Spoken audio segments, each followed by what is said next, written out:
کفر کی حقیقت۔ اس کے مقابلے میں دوسرا انسان وہ ہے جو مسلم پیدا ہوا اور اپنی زندگی بھر بے جانے بوجھے مسلم ہی رہا، مگر اپنے علم اور عقل کی قوت سے کام لے کر اس نے خدا کو نہ پہچانا اور اپنے اختیار کی حد میں اس نے خدا کی اطاعت کرنے سے انکار کر دیا۔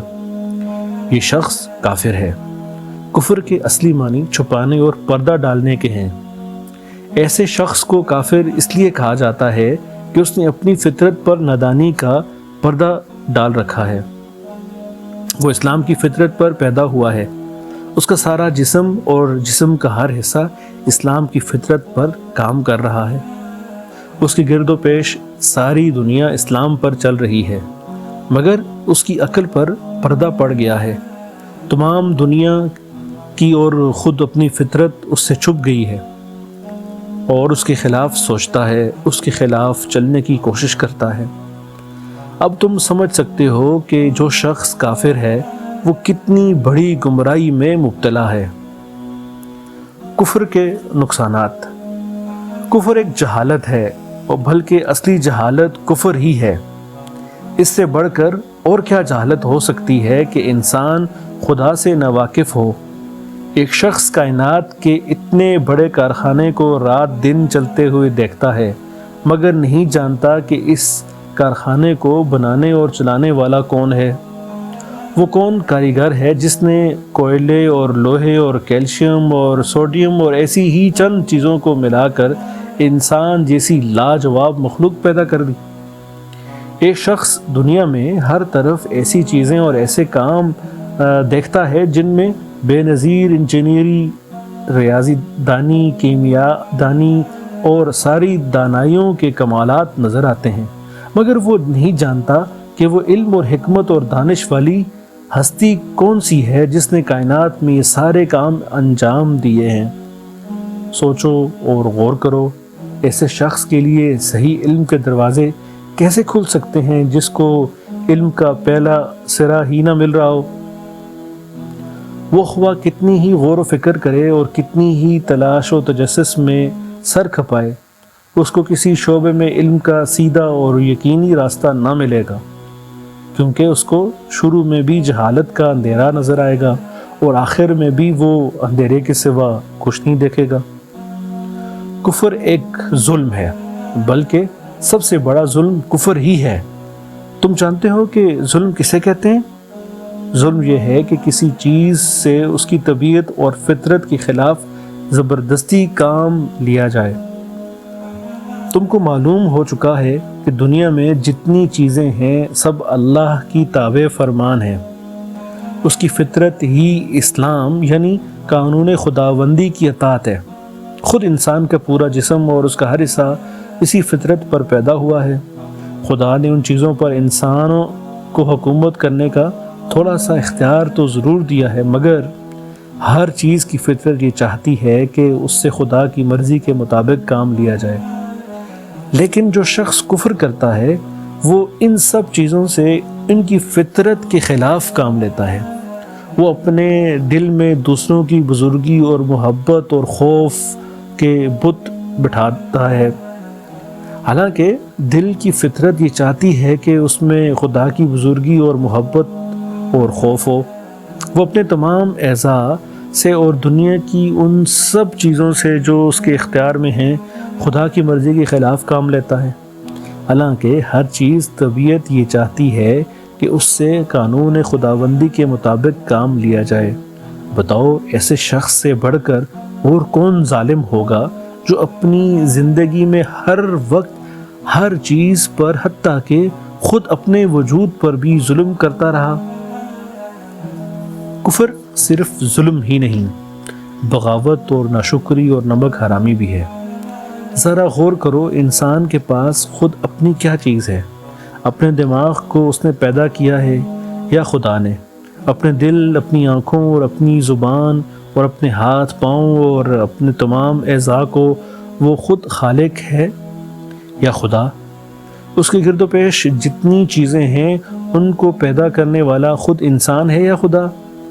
ان سب چیزوں کو انسان کے لیے مفید اور کرامت بنانا اور انسان کو ان کے استعمال کی قوت دینا انسان کا اپنا کام ہے یا خدا کا؟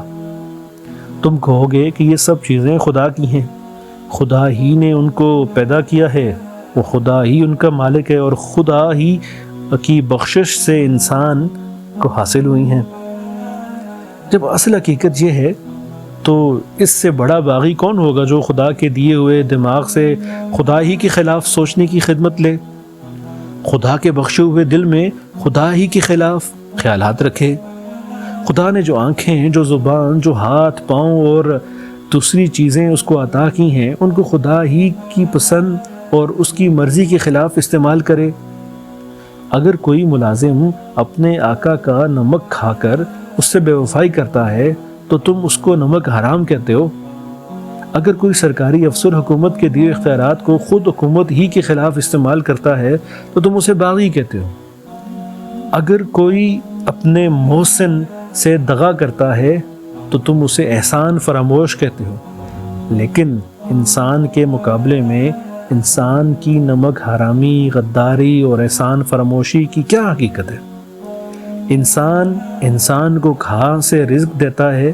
وہ خدا کا دیا ہوا رزق ہی تو ہے۔ حکومت اپنے ملازموں کو جو اختیار دیتی ہے وہ کہاں سے آئے ہیں؟ خدا ہی نے تو اس کو فرمان روائی کی طاقت دی ہے۔ کوئی احسان کرنے والا دوسرے شخص پر کہاں سے احسان کرتا ہے؟ سب کچھ خدا ہی کا تو بخشا ہوا ہے۔ انسان پر سب سے بڑا حق اس کے ماں باپ کا ہے، مگر ماں اور باپ کے دل میں اولاد کے لیے محبت کس نے پیدا کی؟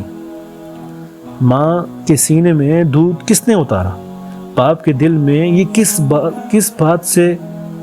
کس بات نے ڈالی کہ اپنا گھڑے پسینے کی کمائی گوشت پوست کے ایک بیکار لوتھڑے پر خوشی خوشی لٹا دے، اور اس کی پرورش اور تعلیم و تربیت میں اپنا وقت، اپنی دولت، اپنی آسائش سب کچھ قربان کر دے؟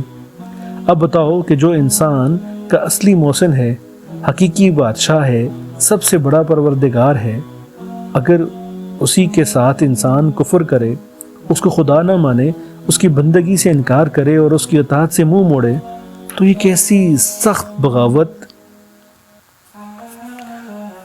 ہے اور کتنی بڑی احسان فراموشی اور نمک حرامی ہے۔ کہیں یہ نہ سمجھ لینا کہ کفر سے انسان خدا کا کچھ بگاڑتا ہے۔ جس بادشاہ کی سلطنت اتنی بڑی ہے کہ ہم بڑی سے بڑی دوربین لگا کر بھی اب تک یہ معلوم نہ کر سکے کہ وہ کہاں سے شروع ہوئی ہے اور کہاں ختم ہوتی ہے، جس بادشاہ کی طاقت اتنی زبردست ہے کہ ہماری زمین اور سورج اور مریخ اور ایسے ہی کروڑوں سیارے اس کے اشاروں پر گیند کی طرح پھر رہے ہیں، اس بادشاہ کی دولت ایسی بے پایہ ہے کہ ساری کائنات میں جو کچھ ہے اسی کا ہے، اس کو کوئی حصہ دار نہیں۔ جو بادشاہ ایسا بے نیاز ہے کہ سب اس کے محتاج ہیں، بھلا انسان کی کیا ہستی کہ اس کے ماننے یا نہ ماننے سے اس بادشاہ کو کوئی نقصان ہو؟ اس سے کفر اور سرکشی اختیار کر کے انسان اس کا کچھ بھی نہیں بگاڑتا، البتہ خود اپنی ہی تباہی کا سامان کرتا ہے۔ کفر اور نافرمانی کا لازمی نتیجہ یہ ہے کہ انسان ہمیشہ کے لیے ناکام اور نامراد ہو جائے۔ ایسے شخص کو علم کا سیدھا راستہ کبھی نہ مل سکے گا، کیونکہ جو علم خود اپنے خالق کو نہ جانے، وہ کس چیز کو صحیح جان سکتا ہے؟ اس کی عقل ہمیشہ ٹیڑھے راستے پر چلے گی، کیونکہ جو عقل خود اپنے بنانے والے کو پہچاننے میں غلطی کرے اور کس چیز کو صحیح سمجھ سکتی ہے، وہ اپنی زندگی کے سارے معاملات میں ٹھوکروں پر ٹھوکریں کھائے گا۔ اس کی اخلاق خراب ہوں گی، اس کا تمدن خراب ہوگا، اس کی معاشرت خراب ہوگی، اس کی معیشت خراب ہوگی، اس کی حکومت اور سیاست خراب ہوگی، وہ دنیا میں بدامنی پھیلائے گا، کشت و خون کرے گا، دوسروں کے حقوق چھینے گا، ظلم و ستم کرے گا، خود اپنی زندگی کو برے خیالات اور اپنی شرارت اور بدعمالی سے اپنے تلخ کر لے گا۔ پھر جب وہ اس دنیا سے گزر کر آخرت کے عالم میں پہنچے گا تو سب چیزیں جن پر وہ تمام عمر ظلم کرتا رہا تھا اس کے خلاف نالش کریں گی۔ اس کا دماغ، اس کا دل، اس کی آنکھیں، اس کا کان، اس کے ہاتھ، پاؤں، غرض، اس کا رونگ خدا کی عدالت میں اس کے خلاف استغاثہ کرے گا۔ اس ظالم نے تیرے خلاف بغاوت کی اور اس بغاوت میں ہم سے زبردستی کام لیا۔ وہ زمین جس پر وہ نافرمانی کے ساتھ چلا بسا اور وہ رزق کو اس نے اپنے ناجائز طریقوں سے کمایا، وہ دولت جو حرام سے آئی وہ حرام پر خرچ کی گئی، وہ سب چیزیں جن پر اس نے باغی بن کر غاصبانہ تصرف کیا، وہ سب آلات و اسباب جن سے اس نے اس بغاوت میں کام لیا، اس کے مقابلے میں فریادی بن کر آئیں گے، اور خدا جو حقیقی منصف ہے ان مظلوموں کی داد رسی میں اس باغی کو ذلت کی سزا دے گا۔